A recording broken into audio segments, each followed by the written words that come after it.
হতিয়া পৰিস্থিতি আৰু তাৰ বাবে এই সিদ্ধান্ত গ্ৰহণ কৰা হৈছে বিশেষকৈ বিদ্যালয়ৰ কণ ছাত্ৰ ছাত্ৰীসকলৰ কথা চিন্তা কৰি। নমস্কাৰ, স্বাগতম নিউজ 18 অসম নৰ্থ ইষ্টৰ এয়া হৈছে পোনপটীয়া সম্প্ৰচাৰ ষ্টুডিঅ'ত মই প্ৰাঞ্জল।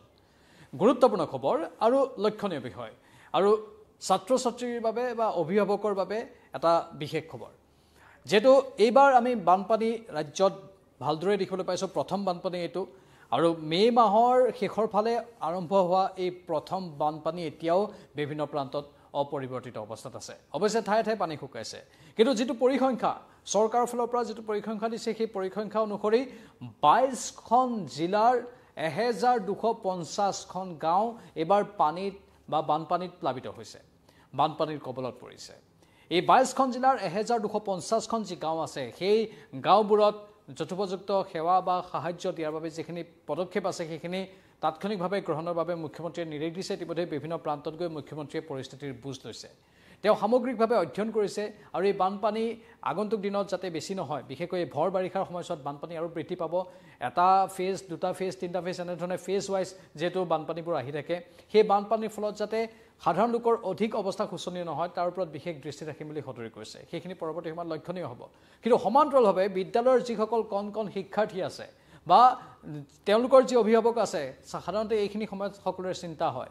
বিদ্যালয়ৰ কণ শিক্ষাৰ্থীসকল বানপানীৰ সময়ত বিদ্যালয়লৈ যোৱাৰ ক্ষেত্ৰত বহু অসুবিধাৰ সৃষ্টি হয়। আজিৰ পৰা কিছুদিন পূৰ্বে গুৱাহাটীত যেতিয়া বৰষুণ দিছিল, নেৰানেপেৰা বৰষুণৰ ফলত যি কৃত্ৰিম আৰু ভয়ংকৰ বানপানীৰ সৃষ্টি হৈছিল, তাৰ পিছদিনাও গুৱাহাটী গোটেই মহানগৰতে স্কুলবোৰ বন্ধ দিয়া হৈছিল। পাছত পানী শুকাইছে, আকৌ স্কুলবোৰ আৰম্ভ হৈছে। কিন্তু ৰাজ্যৰ এখন জিলা, যিখন জিলাত এতিয়া বানপানীৰ বাবে প্ৰশাসনে 5 জুনলৈ বিদ্যালয় বন্ধ ঘোষণা কৰিছে। বৰাক উপত্যকাৰ হাইলাকান্দি জিলাৰ খবৰ আৰু হাইলাকান্দি জিলাত 5 জুনলৈ বিদ্যালয়বোৰ বন্ধ ৰখাৰ সিদ্ধান্ত ঘোষণা কৰিছে প্ৰশাসনে। কোনো কাৰণতে এই দিনকেইটাত বিদ্যালয় খুলিব নোৱাৰিব, কাৰণ বৰাক উপত্যকাৰ বিভিন্ন প্ৰান্তত পানীৰে একাকাৰ পৰিৱেশ।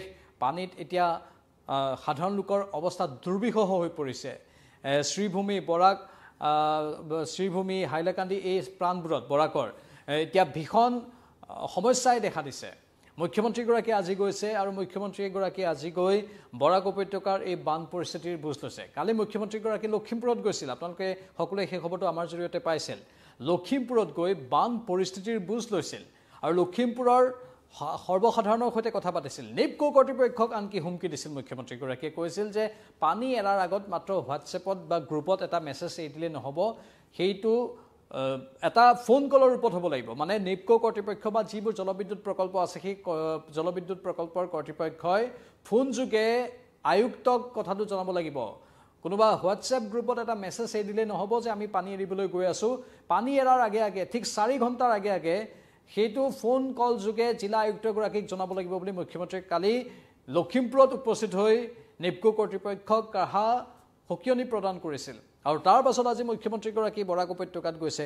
বৰাক উপত্যকাৰ কেইবাটাও প্ৰান্ত পৰিভ্ৰমণ কৰিছে, নিজেই পানীবোৰ চাইছে আৰু পানীত যিসকল লোকৰ অৱস্থা একেবাৰে শোচনীয় হৈ পৰিছে তেওঁলোকৰ বুজ লৈছে। প্ৰশাসনক নিৰ্দেশ দিছে যে যথোপযুক্ত ৰূপত সকলোকে সাহায্য সামগ্ৰী দিব লাগিব আৰু যিসকলক উদ্ধাৰ কৰিব পাৰি উদ্ধাৰ কৰি আনি আশ্ৰয় শিবিৰত ৰাখিব লাগিব। আশ্ৰয় শিবিৰবোৰ ভালদৰে নিৰ্মাণ হোৱা নাই বিভিন্ন প্ৰান্তত, সেইবোৰো নিৰ্মাণৰ কাম খৰতকীয়া কৰিবলৈ নিৰ্দেশ দিয়া হৈছে। কিন্তু মুঠতে ৰাজ্যত যি বান, সেই বান এইবাৰ মে মাহৰ পৰা আৰম্ভ হৈ গৈছে। এই বাৰিষাৰ সময়ছোৱাত মে, জুন, জুলাই, আগষ্ট আৰু ছেপ্টেম্বৰলৈকে, মানে অসমীয়াৰ ভাদ মাহলৈকে, ভাদ মাহত অন্তিমটো বান অহা বুলি কোৱা হয়, সেই মাহলৈকে বানপানী অসমত থাকিব তাৰ পূৰ্ণ আশংকা আছে। মানে কেইবাটাও বানপানীৰ আমি ফেজ দেখিবলৈ হয়তো পাম। এইটো প্ৰথম পৰ্যায়, তাৰ পাছত দ্বিতীয় পৰ্যায়ত আকৌ বানপানী দেখিবলৈ পাম। তাৰপিছত পানী শুকাব, আকৌ বৰষুণ যেতিয়া নেৰানেপেৰাকৈ দিব, পাহাৰৰ পৰা যেতিয়া পানী নামি আহিব বা জলবিদ্যুৎ প্ৰকল্পবোৰৰ পৰা যেতিয়া পানী এৰি দিব, তাৰপাছত পুনৰ বানপানী হ'ব। এনেধৰণে কেইবাটাও পৰ্যায়ত বানপানী হয় অসমত, সেয়া বছৰ বছৰ ধৰি আমি দেখি আহিছোঁ। এইবাৰ পুনৰ বানপানী হৈছে আৰু এই প্ৰথমটো বানতেই এতিয়া বৰাক উপত্যকাৰ হাইলাকান্দি জিলা প্ৰশাসনে 5 জুনলৈ বিদ্যালয়বোৰ বন্ধ ঘোষণা কৰিছে।